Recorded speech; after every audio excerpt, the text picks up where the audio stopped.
Alright, I air fried some pork chop. I cooked some green beans and cream of mushroom and some mac and cheese.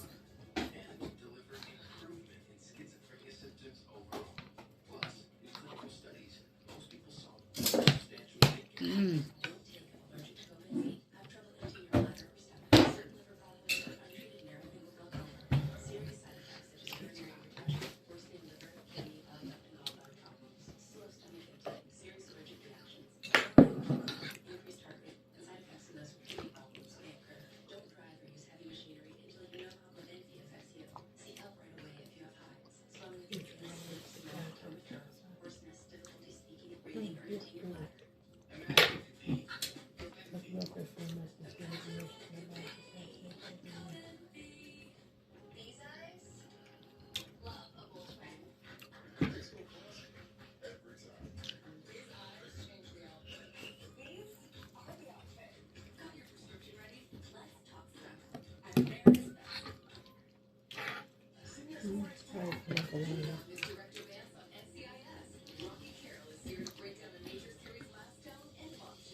Yeah, it's hot.